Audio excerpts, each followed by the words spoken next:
আমি ডক্টর মোহাম্মদ আরিফুর রহমান, রক্তরোগ ও blood cancer বিশেষজ্ঞ, বৈকালিক chamber করি ইনসাফ বারাকা কিডনি অ্যান্ড জেনারেল হসপিটালে। আজকে আমার চেম্বার থেকে আমি আপনাদের সাথে আমার একজন পেশেন্টকে পরিচিত করে দিব। আপনারা জানেন বর্তমান সারা দেশেই ডেঙ্গু আতঙ্কে ভুগছে এবং ঢাকায় স্পেশালি ডেঙ্গুর রোগীও বেশি এবং ডেঙ্গুতে এবার মৃত্যু হারও অনেক বেশি। এর মধ্যে স্পেশালি যারা প্রেগনেন্সি এবং ডেঙ্গু নিয়ে আসতেছে তাদের ক্ষেত্রে পরিস্থিতি আরও বেশি ভয়ঙ্কর কিংবা পরিস্থিতি আরও বেশি জটিল।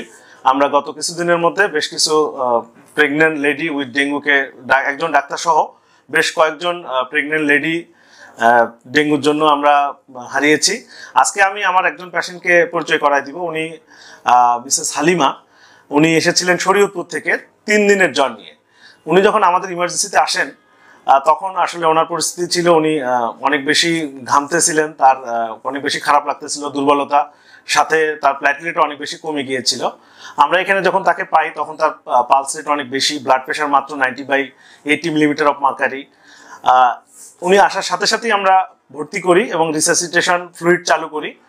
ফ্লুইড চালু করার পরে আলহামদুলিল্লাহ ওনার পরিস্থিতি কিছুটা উন্নত হয়, কিন্তু যখন ওনার পরীক্ষা নিরীক্ষার কাগজগুলো আসে তখন ওনার প্ল্যাটলেট দেখা যায় মাত্র 17,000। পিটিএ পিটিটি কোয়াগুলোপ্যাথি দেখার জন্য আমরা যে পরীক্ষা করে থাকি সেটা অনেক বেশি প্রলং আসে। সব মিলে ওনার পরিস্থিতি ছিল বেশ সংকটপূর্ণ। ইনসাফ বারাকা কিডনি অ্যান্ড জেনারেল হসপিটালে সমন্বিত চিকিৎসার মাধ্যমে একজন গাইনোকোলজিস্ট, একজন সার্জন এবং আলট্রাসোনোগ্রাফিতে ওনার অ্যাকুট ক্যালকুলাস পলিসিস্টাইটিসও ছিল।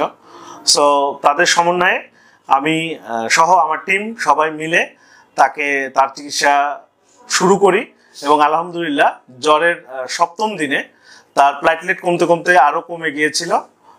আজকে উনি ফলো আপে এসেছেন, আজকে জ্বরের প্রায় 8 বা 9তম দিন এবং ওনার প্ল্যাটলেট এখন 1,40,000 এবং আপনারা দেখতেই পাচ্ছেন আলহামদুলিল্লাহ উনি এখন ভালো আছেন। চিকিৎসা কোথায় ভালো পাওয়া যায় এগুলো নিয়ে অনেক ধরনের কনফিউশনে ভোগেন।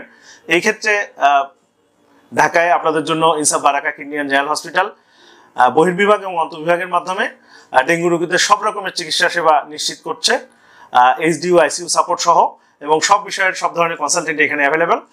সো দ্বিধা নয়, ডেঙ্গু হলে কেউ যদি ঢাকার বাইরে থেকে আসেন নিঃসন্দেহে আপনি ইনসাফ বারাকা কিডনি অ্যান্ড জেনারেল হসপিটালে চিকিৎসার জন্য আসতে পারেন।